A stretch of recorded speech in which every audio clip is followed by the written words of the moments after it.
할렐루야, 감사합니다. 오후 성경 강독, 오늘은 창세기 11장 보겠습니다. 창세기 11장은 어떤 신학자들은 이 창세기 11장을 하나의 삽입된 부분이다. 지난번에도 제가 말씀드렸으면은 이 삽입된 부분 아닙니다. 10장과 12장을 연결시켜주는 매우 중요한 장입니다. 이 장이 마치 징검다리다, 저는 그렇게 가릅니다. 징검다리와 같은 그런 역할을 하고 있다. 창세기 10장에서 여러분들 족보에 관해서 이야기를 하고 있으면서 이 족보는 그냥 단순한 족보가 아니라 어떤 내용의 족보를 담고 있었습니까? 거주에 대한 부분들과 그 다음에 전체적인 어떤 문화들이 어떻게 형성되었고 그 다음에 이들이 어떻게 이동을 하였고 이런 측면에서 내용들을 지금 다루고 있는 거잖아요. 이 굉장히 중요한 겁니다.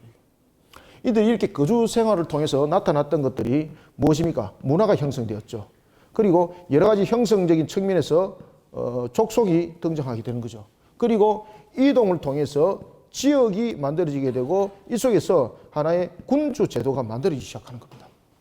이 군주적인 제도 속에서 가장 힘을 가했던 사람이 누구였을까요? 예? 여기 본문에 보면은 지난주에 제가 여러분들에게 중요한 사람이라고 이야기를 한번 한 것이죠. 그죠? 함의 아들 가운데서도 구스와 이렇게 쭉 나타나죠. 그 다음에 구스가 낳은 아들 중에서 누가 유명했습니까? 8절 보세요. 8절. 제가 지난주에 강조를 많이 했잖아요. 그죠? 니므롯. 이 니므롯이 하나의 군주로 등장합니다. 이게 강력한 군주로 등장해서 그 지역을 다스리고, 그리고 이 니므롯이 본문에도 나타나고 있는 것처럼 그가 여호와 앞에서 용감했다라는 것은 매우 포악했다는 것이었고, 그 다음에 매우 불신앙적인 측면에서의 우상 숭배적 요소, 다시 말하면 라멕과 같은 그러한 모습의 구성적 요소를 가지고 우상의 터전들을 만들어가게 됩니다. 그것이 하나의 중앙아시아의 모습이 되는 겁니다. 그것이 중앙아시아의 밀집된 모습이 되는 것이고, 그리고 그 속에서 이 함 족속이 전체적인 부분에 하나의 핵심적인 구성을 하게 되고, 그리고 이들이 중심 세력으로서 하나의 지역을 형성하게 되는데 그것이 바로 바벨입니다. 바벨.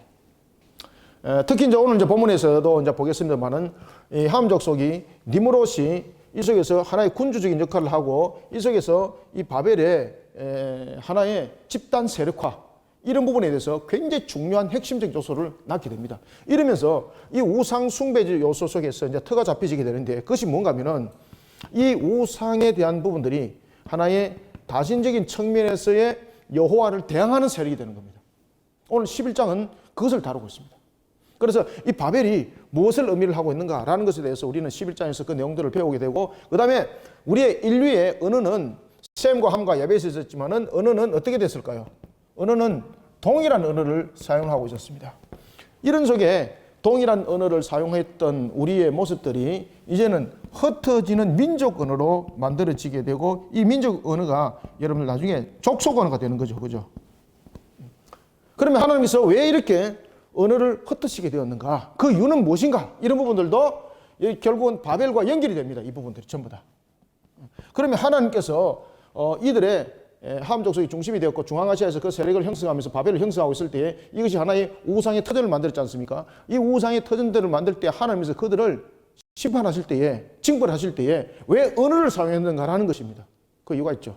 그것을 11장 통해서 우리가 보도록 하겠습니다. 아시겠죠?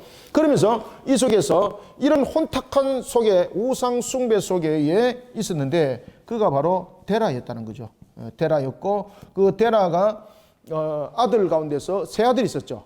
12장에 여러분 잠깐 보십시오. 12장에 보면은 데라는 아브라함과 나홀과 하란이 있었죠. 그죠? 11장에 보면 되겠네요. 아브라함과 그 다음에 누굽니까? 나홀과 하란이 있는데 이 하란이 맞이죠. 그죠? 맏아들. 이 하란의 맏아들, 이 하란을 통해서 딸들이 이 아브라함과 나홀과 결혼을 하게 되는 것이죠. 그죠? 이런 관계적 형성. 자, 이런 부분들 통해서 우리가 또한 알 수 있는 것은 아브라함의 아내의 이름을 통해서 그들이 그 당시에 이 바벨 지역에 살았을 때, 그것은 이제 갈대아 우르라고 말하고 있습니다. 이 갈대아 우르에서 살고 있을 때에 굉장히 어떤 이 지배 세력 속에 있었다. 이렇게 보시면 됩니다. 그 이름에 등장합니다. 굉장한 지배 세력이 있었고 굉장한 소유를 많이 하고 있었다는 것입니다. 그리고 특히 이 테라는 신약 성경에 보면 무슨 장사를 했습니까? 우상 장사를 했죠, 여러분들.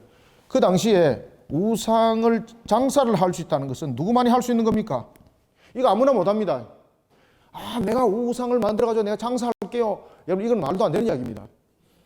지금은 누군가가 만들어서 할 수 있는 것은 자기 마음대로지만요, 이 우상을 당시에 만들어서 장사할 수 있는 사람은 그 당시에 최고의 집권자, 그 당시에 여러분 바벨에서 최고 집권자는 누구였을까요? 제사장입니다. 제사장. 우상 숭배 제사장. 그러면은 그 제사장과 아주 긴밀한 관계에 있다는 거죠. 그죠? 아주 긴밀한 관계에 있다는 것이고, 그 다음에 이 긴밀한 관계는 단순한 긴밀한 관계가 아니라 하나의 다스림의 지도층의 세력이었다. 이렇게 보시면 됩니다.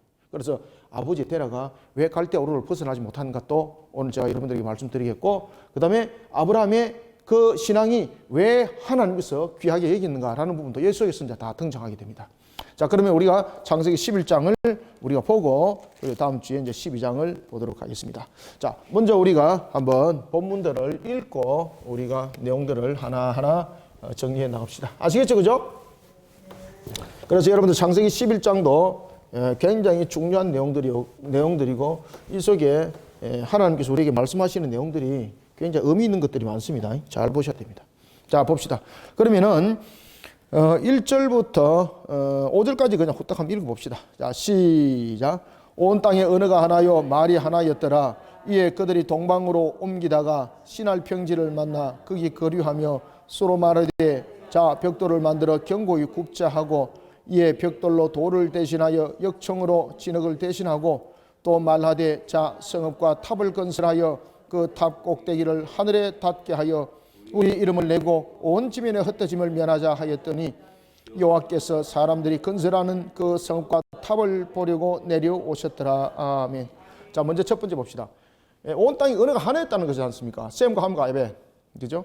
셈과 함과 야벳에 대해서는 여러 가지 이제 그 피부적인 부분들 이런 부분에 대해서 하나님께서 처음부터 셈과 함과 야벳을 하나의 새 세계에 대한 인종으로 하나님께서 그들을 잉태케 하여서 출산했을 것이다. 또는 홍수 심판 이후에 지구를 감싸고 있었던 그러한 막과 같은 프리즘이 무너지면서 직접적인 광선이 내리쬐는 곳, 그러지 않은 곳 이런 부분들을 통해서 염색체의 긴 시간을 통해서 변력이 일어났을 것이다. 두 가지를 다 볼 수 있어야 된다라고 제가 이제 말씀드렸죠, 그죠? 자, 이런 속에 언어는 하나였습니다, 여러분들. 언어는 하나였습니다. 그 당시에 여러분들 5대양 6대주가 생겼지만은 그럼에도 불구하고 한 지역에서 그들이 살고 있었던 것이죠. 그리고 한 지역에서 살고 있으면서 이제 셈과 함과 야벳이 자녀들이 많이 생기고 이제 족장들 사회가 형성되면서 흩어지기 시작하면서 이제 이런 부분들이 창세기 10장에 보면은 유럽으로 진출하게 되고 중앙아시아로 진출하게 되고 이런 일들이 이제 일어나게 됐던 거죠, 그죠? 특히 여러분들 유럽에 기반을 뒀던 그 세력들은 야베 조국들은 해안 쪽으로 그 형성들을 하고 있으면서 유럽들이 뭐 대체로 보면은 왜 이런 해양업이 굉장히 발달했잖아요, 수산이, 그죠? 그런 부분들은 이미 그들이 조상들이 그 출발이 거기서 이루어지면서 해안 쪽에서 여러 가지 개척을 하면서 결국은 바다 건너 또한 바다에서 뭔가를 획득하는 이런 부분이 되다 보니까 조선업이 매우 발달했고 그러면서 이제 그들 조상들 중에서는 또 누구가 나타납니까? 강력한 바이킹이 나타나지 않습니까? 그죠? 세계에 대한 두려움 그런 부분들이 생겨났다는 것이죠. 이럴 때도 언어는 하나였어요, 여러분들. 그런데 이런 이제 언어들이 방언으로 변하는 것이 있고 완전히 그냥 본질적으로 변화되는 것이 있어요. 우리도 여러분들 보시면 한 언어를 썼지만은 전라도 언어 다르고 경상도 언어 다르고 강원도 언어 다르고 또 뭐 서울 경기 언어가 다르지 않습니까? 이런 것들은 방언이라 그런 것이죠. 왜냐면 언어는 통하지만 지역적인 측면에서 시간이 오래 흐르다 보니까 그 속에서 만들어진 어떤 새로움의 억양, 그죠? 이런 부분에서 만들어진 것이 우리가 일종의 이제 지방 언어라는 방언입니다. 여기서 말하는 것은 그런 방언이 아닙니다. 원래 언어가 하나였습니다. 그것은 우리 모든 지구 속의 흔적에 지금도 나타나고 있는 것이 있는데 그것은 무엇입니까? 아버지라는 단어, 아바, 그죠? 아바, 아버지. 이것은 뭐 히브리어도 그렇고 뭐 헬라도 그렇고 우리의 언어도 그렇고 또 뭐 영어도 그렇고 다 그런 거지 않습니까? 그죠? 어머니, 마음, 그죠? 뭐 이런 부분들. 이런 것들만 보더라도 언어가 통일성을 가지고 있다라는 것을 우리는 알 수가 있어요. 그죠? 원래는 언어가 하나였습니다. 그런데 이 언어가 하나였던 언어가 방언적인 측면에서 흩어져서 생성되어진 긴 세월을 통하여서 방언화된 언어가 아니라 완전히 생뚱맞은 언어로 언어가 변해버린 거죠. 이건 있을 수 없는 일이에요. 이해되시죠? 그죠? 셈과 함과 야벳이 한 가족이 살았습니다. 흩어져서 살았지만은 서로 간에 오랫동안 떨어져 살다 보니까 자신들이 서로 만드는 방언들이 있을 것 아니겠습니까? 우리가 여러분 저도 보면은 학교 졸업한 지가 지금 수십 년이 됐잖아요. 제가 학교 다닐 때 썼던 언어 어른들이 이해 못했습니다. 그런데 지금 학생들 언어 제가 이해를 못해요. 그죠? 그들의 말에 의하면은 마치 이티가 이야기하는 것처럼 그런 언어를 막 쓰고 그러잖아요. 근데 그네들은 막 그것을 가지고 웃고 그러지만 저는 그것을 들으면서 야, 얘들이 지금 우주에서 왔나? 이런 것들. 그러니까 스스로 만드는 언어도 있을 것이고, 그 다음에 오랜 세월을 두면서 생겨났던 그런 방언, 여러 가지 형태가 있지만은, 그럼에도 불구하고 그 본질적 언어는 안 변하죠. 그죠? 그런데 오늘 본문에 보면은 본질적 언어가 변합니다. 우리가 여러분들 보시면은, 우리나라 언어 다르고, 그 다음에 유럽 언어 다르고, 아프리카 언어 완전히 다르잖아요. 본질적으로 다른 거잖아요. 그런데 본질적으로 다른데 뭔가 모르게 공통된 점은 찾아볼 수가 있는 거죠. 그러면 이 속에서 분명히 무슨 일이 있었을 것이라는 것이 역사 속에서, 언어상 속에서 이미 증명이 돼요. 이해되셨죠? 그죠? 이 사건이 왜 일어났는가? 11장이 그것을 증명해줘요. 온 땅에 원래 언어가 하나였다는 거죠. 언어가 하나였고 사용하는 말이 하나였다는 거죠. 그런데 이것이 하나가 통일성을 가졌던 이 하나가 이제는 방언적인 측면에서의 내용이 아니라 완전히 다른 언어가 되어버립니다. 다른 언어. 왜 이런 일들이 났을까? 이것이 우상숭배와 관계 있습니다. 우상숭배. 그리고 이것이 바벨에서 나타났던 사건입니다. 그 전개 속에서 하나님이 이 언어를 흩어져 버립니다. 사람은 그 언어를 우리가 외국어를 배워서 언어를 익히지만은 하나님은 그 언어를 처음부터 우리로 하여금 이해하게 만드는 언어가 있고 이해 못하게 흩어버리는 그런 부분들도 있어요. 능치 못하실 것이 없으시는 분이 한순간에 그냥 그 민족 언어를 만들어서 그들만 통용하도록 언어를 만들었다는 거죠. 왜 이런 일이 일어나는지 보겠습니다. 온 땅에 원래 언어는 하나였고 말이 하나였습니다. 2절. 그러면서 이들이 동방으로 옮겨갔다는 거죠. 여기서 이제 동방으로 옮겨가는 것은 중앙아시아의 중심적인 세력적인 측면에서 셈이 아니라 함이 이 하나의 모든 부분에서 문화의 중심이 되고 세력의 중심이 되고 경제적 중심이 되는 거죠. 그러니 이 함을 의지하여서 사는 족속들이 점점 많이 생길 수밖에 없는 것이죠. 그죠? 여러분들, 우리가 예를 들어서 이제 그 사람들이 옛날에는 미국에 가는 것을 말 그대로 그 하나의 출세길이라 이렇게 이제 볼 정도로 정말로 하나의 그 동기의 대상이었던 것이 아니었습니까? 이런 것처럼 야, 내가 저기 가고 싶어. 그래서 이제 그걸로 이제 가기를 갈망하고 또 이주하고 이런 일이 막 생기지 않습니까? 똑같은 것이죠. 이런 이제 함이 다스리는 그 속의 문화들이 화려함이 만들어지기 시작했고, 그다음에 그 속에서 경제적인 부분들, 이런 부분들이 다른 곳에 비하여서 월등함이 되니까 그곳에 사람들이 발걸음이 옮겨질 수밖에 없는 것이죠. 이렇게 옮겨지는 거죠. 이렇게 옮겨지면서 그들이 갔던 곳이 어딘가 하면 신할평지였습니다. 그리고 거기서 거류하게 되었습니다. 이것이 이제 이러면서 큰 문화가 형성이 되는 것이죠. 자, 이럴 때 이 문화적인 형성적인 측면에서 누가 그 중심의 세력이 되는가 하면은 바로 니무롯이 중심이 되는 겁니다. 니무롯이 중심의 세력이 됩니다. 이 니무롯이 중심의 세력이 되어서 우상화를 만들게 되는데, 이 우상화 속에서 제일 하나 생성되었던 것이 뭔가 하면은 무엇을 만들겠습니까? 우상의 틀을 제단화를 하는 겁니다. 제단화. 여러분, 가인이 그 아들 에녹을 낳고 난 뒤에 무엇을 했습니까? 자신의 보호를 위해서 에녹 성이라는 것을 만드는 거지 않습니까? 니므롯도 마찬가지인 거예요. 자신의 재건, 자신의 제국, 자신이 군주로서, 지금 이 니므롯은 인류 역사상 최고의 군주가 된 것이거든요. 자신이 군주로서 뭔가 모르게 다스림이 있어야 될 것 아니겠습니까? 그러면서 그가 다스림을 이루기 위해서 만들었던 것이 바로 뭔가 하면은 우상의 제단을 통해서 세력화하는 것이었습니다. 이것을 제일 먼저 했던 겁니다. 그러면서 그것이 문화가 되었고 그것이 전체적인 하나의 이슈가 됐던 것입니다. 그래서 오늘 본문에 보면은 그런 문화들이 형성되는 것이 3절에 나타나는 것이죠. 여러분들, 여기서 보면은 서로 말하자 벽돌을 만들고 견고하게 굽고 벽돌로 돌을 만들고 역청을 대신하고 이런 부분들을 여러분 보시면은 이 벽돌이라는 부분들은 지금 우리가 생각하는 것처럼 그런 벽돌입니다. 아시겠습니까? 흙을 가지고 이렇게 굽어가지고 흙을 돌처럼 만드는 것, 이것을 우리가 벽돌이라고 말하는 거예요. 벽돌이 뭔가 아시죠? 벽돌은 이것을 흙을 가지고 어떻게 굽어서 이것을 돌처럼 사용하는 것, 그것을 벽돌이라고 말하는 거예요. 이 문화가 언제 형성됐을까요? 이 문화는 주전 4,000년부터 이미 형성이 되었습니다. 엄청난 거죠, 이 벽돌 문화가. 이 벽돌 문화는 약 한 주전 4,000년 전부터, 주전 약 4,000년 전부터, BC 4,000년이죠, BC. Before Christ. 주전 4,000년 전부터 이 벽돌 문화가 이루어졌는데, 이 벽돌 문화가 이루어진 가장 주된 원인이 무엇입니까? 우상 제단 쌓는 겁니다. 제단 쌓는 거. 우상의 제단을 쌓기 위해서 벽돌이 만들어졌습니다. 제일 먼저. 그것을 전체적인 측면에서 니무롯이 이 제단을 형성하면서 그런 문화들이 점점 형성이 됐던 거죠. 자, 그래서 3절이 그 내용을 이야기를 하는 겁니다. 서로 말하되 벽돌을 만들자. 이제 벽돌을 만들자는 이유를 알겠죠? 이 벽돌을 만들자는 것은 무엇을 말하고 있습니까? 우상의 제단을 만드는 데 열심히 했다는 거죠. 이러면서 이제 바벨이 형성이 됐단 말입니다.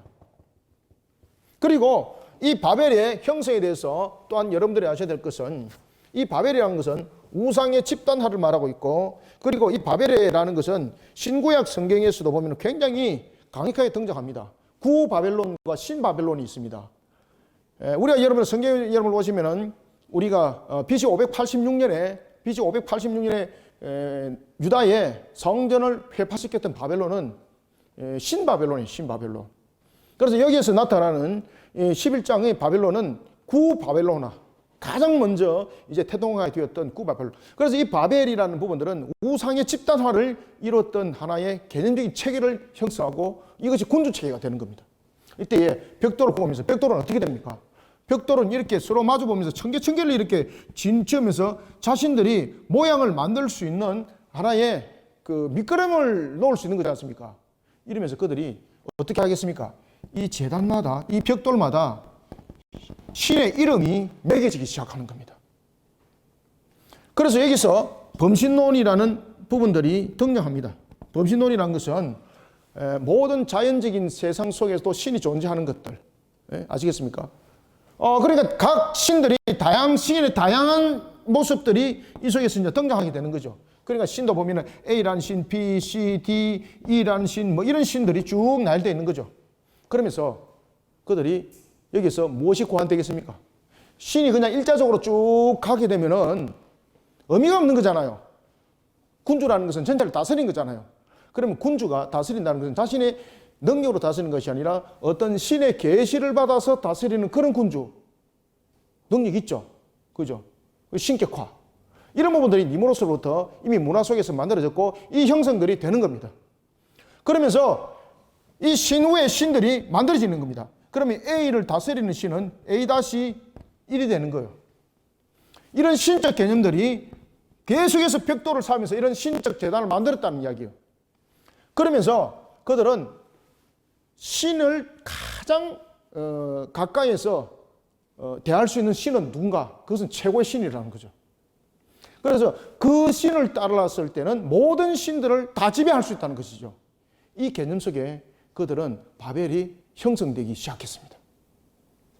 이런 부분들을 우리가 여러분 보시면은 마치 피라미드과 같은 그런 모습 여러분 아시죠? 그죠? 바벨은 그러한 하나의 우상의 집단화, 이런 우상의 집단화 속에서 이렇게 만들어졌고, 이런 속에 최고의 제단 위에 올라서게 되는데, 이것은 우리가 역사 속에서, 가나안의 역사 속에서 제일 우리가 보편적으로 많이 등장하는 신이 누굽니까?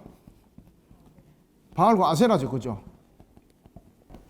이런 부분이 최고의 신으로 이 속에서 등장을 하게 되는 겁니다. 그래서 이 부분들이 마치 지금의 우리 그 이집트에 보면 피라미드 여러분 기억나시죠? 피라미드 이렇게 뾰족하지 않습니까? 이것이 뭔가 하면은 신과의 교통하는 거예요, 이게 수단. 그런 부분에 최고의 재단이 만들어지게 되었던 것입니다. 그리고 이 부분들을 마치 청계를 올라가듯이 이런 부분들이 형성이 되는데, 이것이 단순한 기간에 형성된 것이 아니라 수많은 세월이라는 바벨을 통해서 이것이 형성이 되었는데, 이런 하나의 우상 집단화가 되어버린 겁니다. 이 우상 집단화가 되어버린 것이 단순하게 그 지역만 다스리는 것이 아니라 그 당시에 온 세계에 영향력을 끼칠 정도로 강력함이었습니다.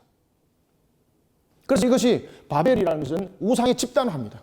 우상의 집단화가 마치 피라미드식으로 하나의 산을 형성하게 되는 거죠. 그래서 이것은 단순한 산이 아니라 이 위에 올라가면 올라갈수록 이것이 최고의 신이 되는 것이고 이 최고의 신이 모든 신들을 다스리는 신이 되는 것입니다. 이런 속에 인간들은 더욱더 최고의 신을 찾아가기 시작했습니다. 여호와 하나님을 찾는 것이 아니라 이 신보다도 강한 신 오늘 발견했습니다. 그럼 그 재단은 사라지는 거예요. 이제 얘기하시죠. 하나님께서 왜 언어를 흩으신가? 그 이유도 여기 다 있습니다.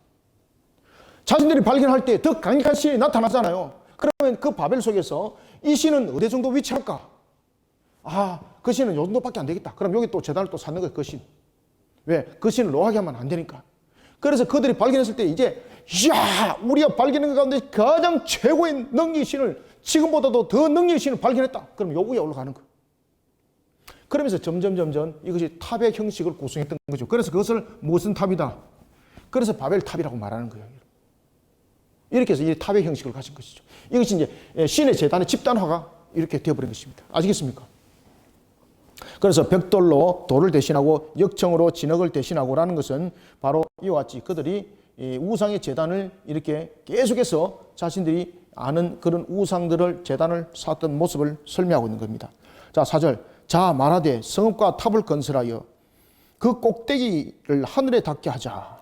꼭대기를 하늘에 닿게 하자는 것은 무엇입니까? 결국은 여러분 그 속에서 교만을 드러내는 것이고 결국은 꼭대기를 하늘에 닿게 한다는 것은 그들이 신과 직접 교통을 한다는 이야기지 않습니까? 그러면 최고의 신을 찾는 것이죠.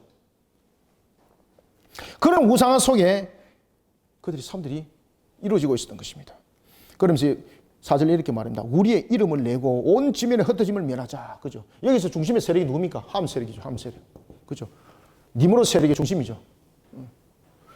그리고 이 중심 속에 모든 것이 세계가 다스림을 받게 되는데 그것이 바로 바벨입니다. 바벨. 이런 속에 누구도 다스림을 받았다. 셈 족속도 다스림을 받았다는 이야기 여러분들 아시겠습니까? 이 강력함 속에서 셈 족속도 그게 꼼짝없이 그 세계 속에 다스림을 받는 거죠. 그래서 그 당시에 이 바벨이 형성하고 있던 것은 그저 단순한 여러분 제사장이 아닙니다. 그들은 제사장이면서 나라의 군주고 그리고 정치, 군사, 경제, 종교 모든 것을 한 손에 쥐게 되는데 그것이 바로 제사장입니다. 제사장. 모든 것을 그 손아귀에 다 쥐는 겁니다. 그런 제사장이 원하는 우상을 만드는 데라 대단한 여러분들 집권 세력이라는 걸 아시겠죠? 그 지역을 쉽게 떠날 수가 없는 거죠. 그리고 이들에게 대해는 어떤 신의 개념이 있었는가 하면은 이들은 하나의 지역적인 신의 개념이 매우 강했습니다. A라는 지역과 B라는 지역, C라는 지역이 있다면 이 모든 지역에 신들이 다 있는 거죠. 그 다음에 각 가정에도 신이 있는 거죠. 그래서 신은 계층별로 봤던 겁니다. 이 바벨적인 측면에서도 마찬가지로. 그래서 가정 수호신을 다스릴 수 있는 것은 지역 수호신이죠. 그 다음에 지역 수호신을 다스릴 수 있는 것은 누굽니까? 그 민족의 전체적인 것을 다스리는 대표신이 되는 것이죠. 그러면 그 전체가 다스림을 받는 거예요. 이것을 그들은 또 드라빔을 통해서 정리해 보이게 됐습니다. 그래서 드라빔은 그 당시에 자신의 재산의 소유, 그 다음에 자신이 어떤 신을 섬기고 있는가라는 것에 대한 증명, 그 다음에 자신이 신을 섬기고 있는데 어느 정도 등급이 되는지는 드라빔 속에서 표시가 다 났어요.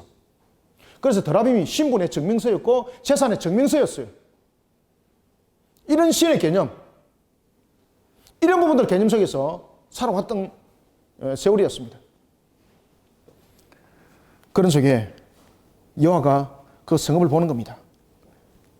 여호와께서 보실 때에 이들의 모습을 그대로 뒀다가는 온 천하가 마귀의 집단화가 된다는 것을 하나님이 보고 계시는 거죠. 하나님이 허락할 수 없는 거죠. 그래서 하나님이 결정을 내립니다. 언약을 이루어야 되는 거지 않습니까? 이 상태로 두면은 창세기 3장 15절의 말씀은 언약 안 이루어집니다. 마귀의 집단화가 되어버렸는데 뭐. 창세기 3장 15절에 여인의 후손을 통해서 그 뱀의 머리를 상하게 할 것이라 라는 마귀를 심판할 그런 십자가 사건, 그런 모든 부분들이 어디서 성취되겠습니까? 나타나지 않는 것이죠. 이 속에서 하나님이 언약의 성취를 위해서 이제 결정을 짓습니다. 이대로 둬서는 안 되겠다.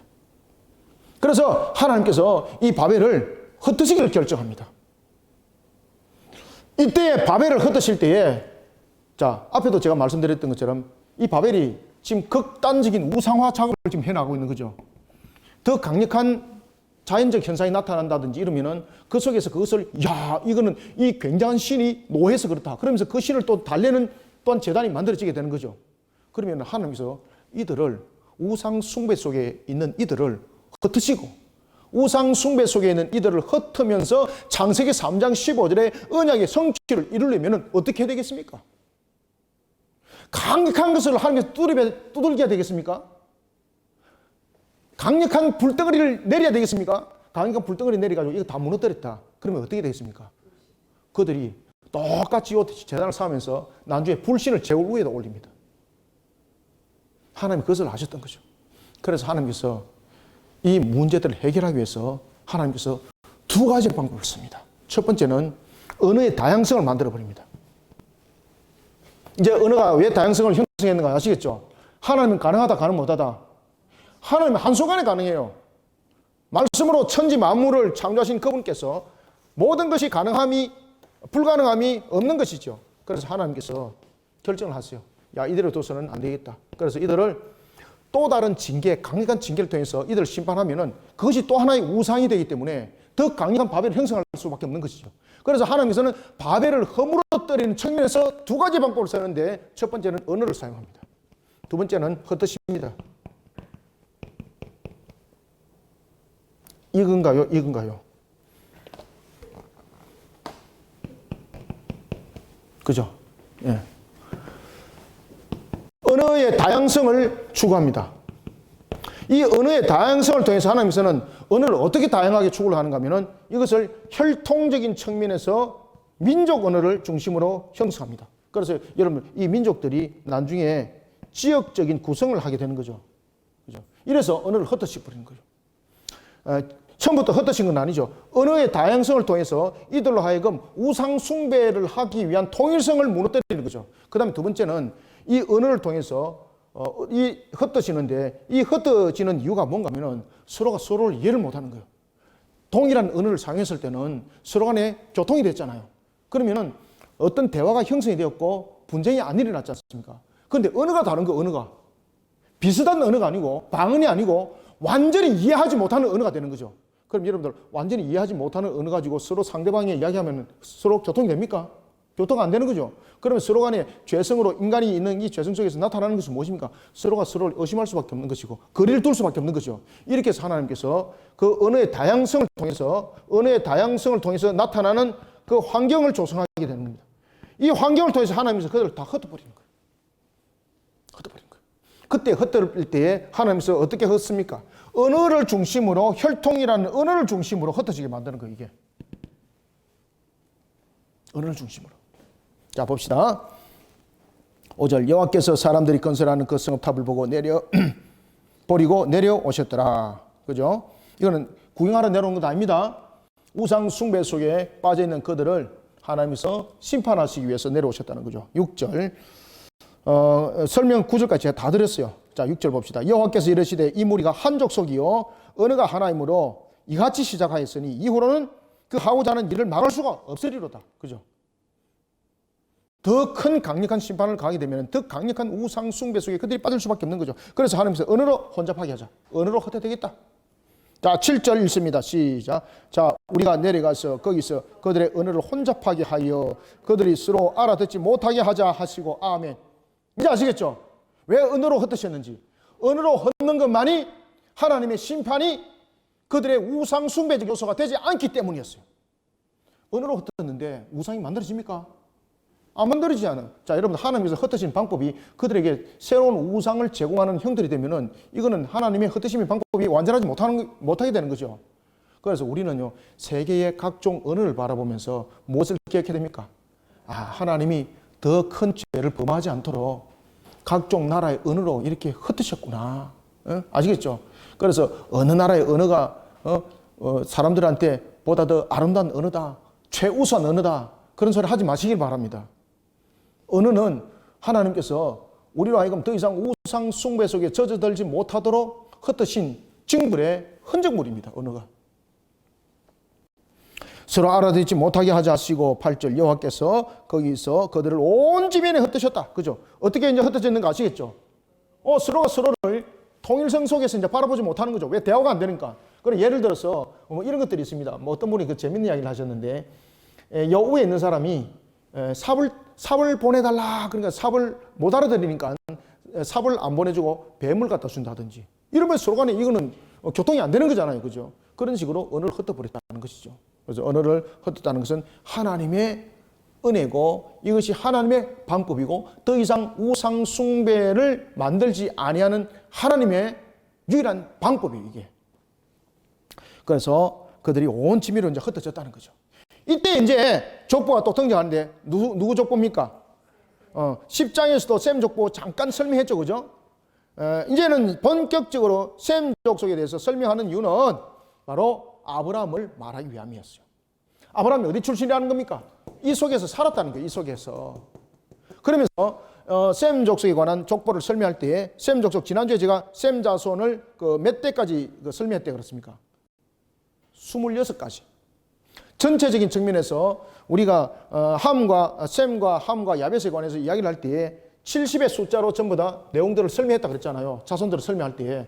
그 자손들을 설명할 때 지난주에 제가 말씀드렸죠. 그죠? 야벳은 몇 가족이었습니까? 야벳은 14대죠. 야벳은 14대였고 그 다음에 함은 30대죠. 함은 30대. 그 다음에 셈은 몇 대입니까? 26대. 그래서 이것이 총 70대로 연결되는 거죠. 그죠? 그래서 지금 셈과 함과 야벳을 통해서 지금 무엇을 지금 설명하고 있는 겁니까? 언약의 성취를 설명하고 있는 거예요. 그러면 창세기 3장 15절에 언약의 성취를 이루기 위해서 하나님께서 어떠한 방법을 썼는가라는 것도 언어를 헛되심 속에서 그것을 우리로 하여금 깨닫게 하는 거예요. 지금 의도적인 것들 아시겠죠? 그죠? 전체적인 의미적인 측면으로 자꾸 보는 것도 있지만 이런 부분들은 세세하게 보는 것도 매우 중요합니다. 이래서 70이라는 언약의 성취적인 측면에서 이 내용들을 지금 설명하고 있고 그리고 언약의 성취적인 측면에서 하나님의 택한 백성들이 이 바벨에 형성하고 있는 무리 속에 우상 숭배 속에 빠져 있었다는 거죠. 그러면 이들을 통해서 하나님께서 어떻게 구해낼 것인가? 언어를 헛되셨다는 거죠. 우리의 구원은 마찬가지입니다. 우리의 구원도 여러분 보시면요 여러 가지 수단과 방법을 사용하지 않죠. 무엇을 사용합니까? 복음이라는 말씀을 사용하죠. 왜 그렇습니까? 그 이유가 이 이유와 똑같다니까요, 여러분들요. 복음이라는 말씀을 통해서만이 우리의 심령을 찌르게 되고 우리를 하여금 하나님을 바라볼 수 있는 그 모습이 만들어지는 것이죠. 물질이 아닙니다. 환경이 아닙니다. 어떤 능력이 아닙니다. 오직 말씀인 복음이 우리로 하여금 하나님의 택한 백성을 불러 모으는 수단이 되는 것이죠. 바로 이와 똑같은 겁니다. 자, 이런 속에 이제 셈 족속을 설명을 하고 있습니다. 자, 셈 족속을 설명할 때에 셈 족속에 지금 중심을 이루고 있는 것은 지난주에도 제가 말씀드렸던 것처럼 벨렉이 중심이 됩니다. 벨렉. 셈 족속 가운데서는 벨렉이 중심이 되는 거죠. 왜 그런가 하면은 벨렉은 여러분들 아브라함은 벨렉의 몇 대손이라 그랬습니까? 벨렉의 6대손이에요. 벨렉의 6대손. 그리고 그 언약의 성취가 이 속에서 이제 출발을 이루면서 7이라는 숫자가 이제 누구로부터 나타납니까? 아브라함의 믿음의 조상이라 그랬잖아요. 7이라는 그 숫자가 이삭으로부터 나타나죠. 그죠? 그러면서 이제 이삭의 아들이었던 누굽니까?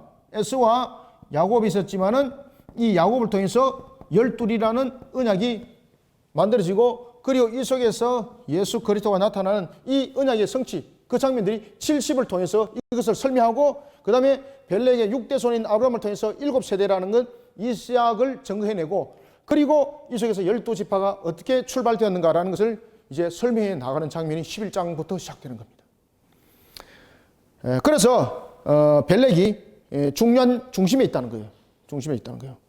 자, 셈 족속 봅시다. 10절. 셈 족속은 이러하니 셈은 100세 곧 홍수 후 2년에 아르박삭을 낳았고 아르박삭을 낳은 후에 죽었다 소리는 지금 안 하죠? 지금 잘 구별 잘 하십시오. 26절까지는 죽었다 소리 합니까 안 합니까? 안 합니다. 그런데 27절 이후에 보면 28절에 죽었더라 소리가 나타납니다. 이거는 무슨 이야기를 하고 있을까? 또 설명해 드리겠습니다. 아르박삭은 11절 아르박삭을 낳은 후에 500년을 지내며 자녀를 낳았으며 그러니까 여러분 홍수 심판 이후에도 보면 사람들이 오랜 세월을 살았다는 것을 우리가 알 수 있는 거죠. 이런 부분들이 이제 점점 그 생명들이 이제 짧아지기 시작합니다. 이런 부분들이 이제 우리가 살아나가는 지구의 환경적 요소 이런 부분들로 매우 많이 작용을 합니다.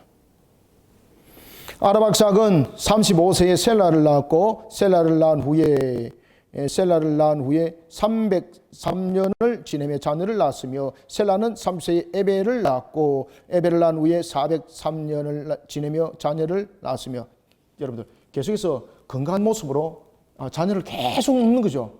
그래서 자녀들이 기하급수적으로 늘어나기 시작합니다. 자, 그 다음에 16절에 보면은 에벨은 30세에 벨렉을 낳았다. 여러분들 여기에서 보면은 이 벨렉이 매우 중요한 역할들을 이제 하면서 벨렉이 중심으로 이 전체적인 부분들이 형성되어지기 시작합니다.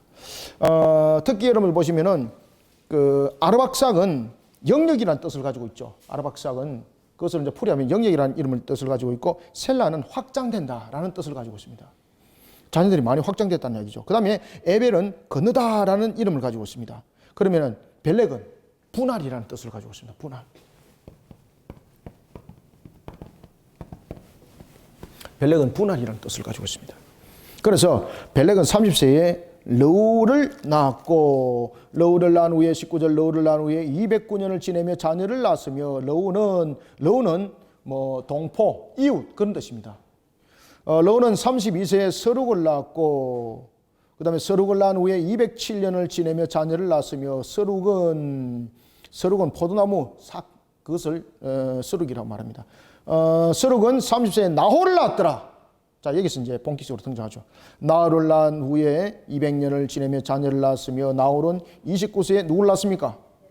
그렇죠. 그때 데라가 이 우상의 탑을 이루는 데 있어서 우상을 만들어서 팔았다는 것은 매우 하나의 그 높은 지위에 있는 그런 형성을 하고 있는 지배 세력이라 이름 보시면 됩니다. 그러면은 재력도 아주 막강하지만은 권세적인 측면에서도 어디 가도 여러분들 부러움이 없는 것이죠.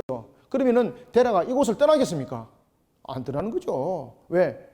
먹고 살 일 풍성하고 그 다음에 누리는 권세 있고 누가 떠나겠습니까, 여러분들? 안 떠나는 거예요. 그리고 특히 이제 이런 우상을 만드는 적인 측면에서 우상을 팔아서 만들 정도로 아주 우상화되어 있는 사람이 지역을 떠나겠습니까?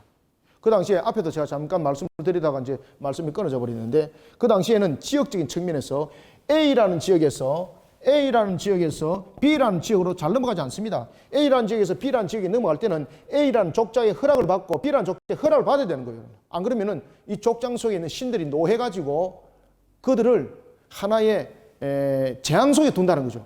그랬을 때에 A라는 이 세력들이 B라는 지역에 갔을 때에 B라는 이 족속들이 A 족속을 살려주질 않아요. 왜?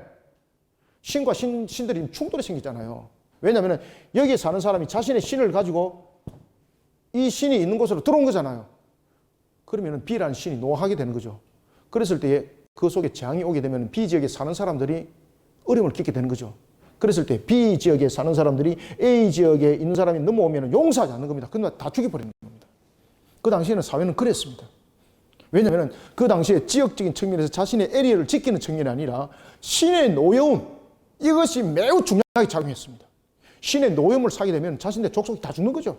그러니까 신의 노염을 안 사기 위해서 이 지역에서 넘어온 사람이 있다면 이 지역에 있는 사람들을 잡았죠. 때로는 사로잡아서 그 심장을 끄잡아내가지고 그 재단을 바치고 막 이런 일들을 막 했습니다. 그 당시에.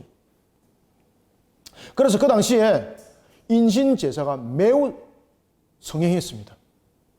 상대 이런 반대적인 세력들 있지 않습니까? 그럼 그들을 잡아서 자신의 신의 재단에 올려놓습니다. 산채로 그냥 배를 갈라가지고. 그리고 거기에 있는 내장을 꺼내고 심장을 꺼내가지고 그리고 그것을 갖다 제사를 지내고 그냥 막 그런 식으로 아주 그런 잔악무도한 그런 일들을 범했던 이유는요, 바로 그 신의 노여움을 사지 않기 위해서 그런 것이었습니다. 그래서 여러분들 보시면은 그 당시에 너무 사람들이 잔인하네 이것이 이 개념이 아니고요, 자신들의 신의 노여움을 사지 않기 위해서 취했던 하나의 제사의 형태가 그랬습니다. 이런 모습 속에 데라가 여러분들 하나님께서 갈대우르를 떠나라 그랬다고 그가 떠나겠습니까? 못 떠나는 거죠. 못 떠나는 거죠. 재산적인 개념, 자신의 위치의 개념, 그 다음에 신에 대한 개념, 이것 때문에 못 떠나는 거예요. 그래서 하나님이 그의 생명을 거둬버리는 겁니다. 그것을 성경에서는 죽었더라고 말하고 있는 겁니다. 언약이 지금 70이라는 언약의 형성을 하기 위해서는 계속 나왔더라 지금 이야기를 하고 있죠. 그런데 하나님의 그 언약의 창세기 3장 15절에 그 언약을 성취하기 위해서 테라로 하여금 이 갈대아 우르라는 이 바벨을 떠나라고 그러는 거죠. 근데 테라가 떠납니까 안 떠납니까? 안 떠나는 거예요. 그러니까 하나님께서 그의 생명을 걷어가 버리는 거예요. 그래서 테라가 205세 때에 죽은 것은요, 하나님의 징계에 의한 사망이었습니다. 그때에 아버지가 그러한 모습 속에 죽는 것을 아브라함이 보는 거예요. 아브라함은 하나님의 말씀에 결정을 짓습니다. 이미 잃어버린 하나의 터전. 그럼에도 불구하고 그들은 가지고 있는 터전이라는 이런 부분들은 아직까지도 막강했습니다. 그런데 그 속에서 아브라함이 하나님께서 명하신 그 말씀에 그가 반응을 하는 겁니다. 세 아들 가운데서 아브라함 한 사람이 반응을 하는 겁니다. 그리고 하나님께서 그 아브라함을 믿음의 조상으로 삼으시고 이제 갈대아 우르를 떠날 때에 세 가지를 보장을 한 겁니다. 그것은 다음 주에 보도록 하겠습니다. 자, 오늘은 이 내용들을 밑에서 쭉 봅시다. 그래서 데라는 70세에 아브라함과 나홀과 하란을 낳았다. 그러면 70세에 아들 서이를 동시에 낳는가? 이게 아닙니다. 제일 먼저 누구를 낳는가 하면은 그가 하란을 70세에 낳았습니다. 성경에 기록해 놓으세요. 70세에 데라가 70세에 하란을 낳았습니다.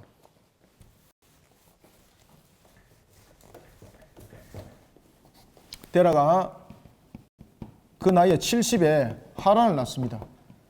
그리고 60년 후입니다. 60년 후에 아브라함 낳았습니다. 60년 후에. 60년 후에 아브라함 낳았습니다. 근데 격차가 매우 큰 거죠. 그래서 여러분 보시면은요, 하란이 자신의 동생들의 그 하나의 그 장인이 되는 겁니다. 그리고 이 하란은 아버지 데라보다도 먼저 죽습니다. 아버지 데라보다도. 자, 27절. 데라의 족보는 이러하니라. 데라는 아브라함과 나홀과 하란을 낳고 하란은 롯을 낳았으며 하란은 그 아버지 데라보다 먼저 고향 갈대아인의 우르에서 죽었더라. 이제 죽었다는 모습이 이제 딱 등장하기 시작하는 거죠. 그죠? 우상 숭배 속에서 하나님의 그 명예 하나님의 그 명함에 응답하지 않는 거죠. 그 생명을 거두가 버린 겁니다. 29절. 아브라함과 나홀이 장가들었으니 아브라함의 아내의 이름은 사레며 나홀의 아내의 이름은 밀가니 하란의 딸이요. 그죠? 하란은 밀가의 아버지이며 또 이스가의 아버지더라. 그래서 여러분 보시면은 여기서 또 알 수 있는 것은 하란은 결혼을 했는데 30절 보면은 하란은 자녀가 있다는 것을 알 수가 있어요. 하란은. 그런데 아브라함은 자녀가 없어요. 왜 하나님께서 아브라함에게 자녀를 안 줬을까, 여러분들요? 제가 질문할게요. 만약에 아브라함이 이 갈대아 우르에서 자녀를 낳았다면 그 갈대아 우르 안 떠납니다. 왜 안 떠나겠습니까? A라는 지역에서 B라는 지역으로 가게 되면 무슨 문제가 생긴다 그랬죠? 신과의 충돌적인 문제점들이 생기기 때문에 자녀들, 자신의 가족들이 안전하지 못하는 거죠. 죽는 거죠. 누가 떠나겠습니까? 누가? 안 떠나는 거죠. 여기가 좋사오니 내가 여기 주를 위해서 전을 짓고 이런 것처럼 베드로, 야고보, 요한처럼 변화산 사건처럼, 그렇죠? 그런 일들이 일어나는 거예요. 그래서 하나님께서 그에게 자녀를 허락지 않는 겁니다. 자녀를 허락지 않는다는 것은 떠날 수 있는 조건이 형성이 되는 거예요. 그때 하나님께서 아브라함에게 무엇을 약속합니까? 자녀 없는 그들에게 자녀를 약속해요. 거주할 땅이 없는 그들에게 거주할 땅을 약속을 해요. 그 다음에 신과의 노염 속에서 어떤 족속도 너희들을 해치지 못할 것이라는 지키심을 약속을 해요. 이 세 가지 약속을 통해서 하나님께서 갈대아 우르를 아브라함을 통해서 떠나도록 해요. 그때 아브라함이 이것을 믿더라. 그래서 믿음의 조상이라는 거예요. 그때 그들에게 자녀가 있었으면 안 떠납니다. 하나님 말씀 안 믿습니다, 여러분들. 그래서 때로는 하나님이 자녀를 있게도 하시고 없게도 하시는 이유가 다 있다 없다. 다 있다. 그래서 뭐 자녀가 있는 것은 뭐 축복이고 없는 것은 뭐 이런 식으로 여러분 비유하지 마시길 바랍니다. 그것은 전부 다 하나님의 음성이 다 있더라. 하나님 계획하심이 다 있더라. 그래서 29절 보면은요, 그런 일들이 일어나는 겁니다. 그래서 30절에 보면은 사례는 임신하지 못하고 자식이 없던 이유는 이제 갈대아 우르를 떠날 수 있는 조건을 하나님께서 만들기 위해서 자녀를 허락지 않는 거예요. 31절 32절 데라가 그 아들 아브람과 하란의 아들인 그의 손자 롯과 그의 며느리 아브람의 아내 사레를 데리고 갈대아인의 우르를 떠나 어디로 가고자. 그렇죠. 이게 지금 데라가 우상 장사였습니다. 갈대아 우르를 떠날 이유가 없는 거지 않습니까? 그런데 강력함이 임했다는 거죠. 그 자녀들이 죽기 시작합니다. 무엇을 봤습니까? 분명히 데라에게도 하나님의 음성이 들렸다는 이야기죠. 그런데 하나님의 음성을 듣고도 움직이질 안 했다는 거죠. 그러니까 하나님께서 누구를 거둬버립니까? 자신의 장자를 거둬가 버리는 거예요. 자신의 장자를 하란을 거둬가 버린 거예요. 그러면서 이 사건들이 일어나니까 아버지가 데라가 우상 숭배하는 것을 수독을 하고 마지못해서 가는데 마지막 결단을 못 내리는 겁니다. 그 마지막 결단은 뭔가 하면 지경을 벗어나지 못하는 거예요. 왜? A와 B의 지역에 대한 신의 노염 때문에 그 노염을 사게 되면 온 가족들이 다 죽임을 당하거든요. 그러니 아버지가 그 우상 숭배 속에 만연했던 아버지가 결단을 못 내리는 거예요. 그때 아버지 결단을 못 내리는 그 아버지가 족장이었죠.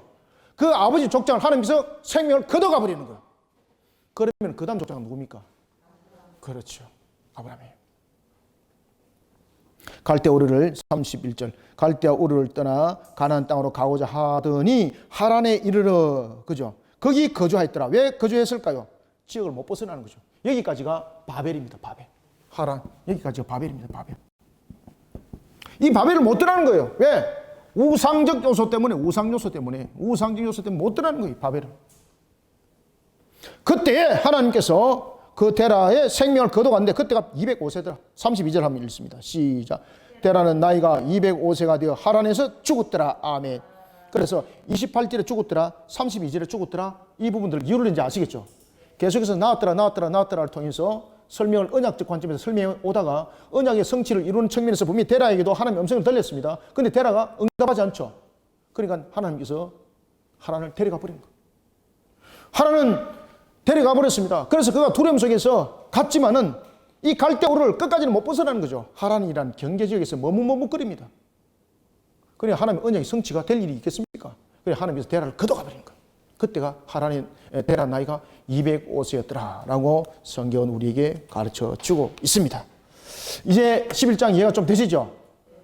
그래서 12장에 아브라함이 어떤 상태로 이제 가나안을 가게 되는가, 이 부분들을 다음 주에 보도록 하겠습니다. 살아계신 아버지 하나님, 주께서 베푸시는 은혜를 감사드립니다. 세상에 우리에게 우상 숭배 속에 바벨을 형성하고 있을 때도 우리에게 들려지는 하나님의 음성은 분명히 있었습니다. 세상 사람들은 그 음성 속에 자신의 유익을 추구하며 여기가 좋사오니라고 자신의 때를 만들어 갈 때도 하나님께서는 하나님의 때를 조명하며 만들어 가셨습니다. 오늘도 우리의 삶들이 과거의 우상 숭배 속에 함께했던 아브라함이었다면 이제는 갈대아 우르를 떠나는 아브라함의 모습으로 우리 성도들이 세워지고 나아가는 그러한 부활의 주일이 되게 하여 주시옵소서. 오늘도 하나님께서 우리 모든 성도들에게 하늘의 문을 열어주시고 주신 말씀이 은혜의 꼴의 양식이 되게 하사 부족함이 없게 해주시고 은혜의 꼴의 양식이 되사 우리와 하여금 갈 바를 알게 하는 양식의 말씀이 되게 역사하여 주시옵소서. 오늘도 부족한 종을 입술을 통하여 증거되었습니다. 우리 모든 성도들에게 지혜와 총미가 명철의 영을 다하셔서 이 말씀이 달고도 오묘한 말씀이 되게 하여 주시고 더 깊이 이해되게 하여 주시고 하나님의 음성이 들려지게 하여 주시옵소서. 하나님, 우리가 창세기를 하나하나 공부해 나갈 때마다 우리의 장막을 열어주시니 언약의 관점 속에 우리의 근본들을 바르게 세워 우리가 십자가를 부여잡고 주 예수 그리스도의 이름으로 온 세상을 복음하는 일에 쓰임받는 그러한 말씀이 되게 역사하여 주옵소서. 예수님의 이름으로 기도드립나이다. 아멘.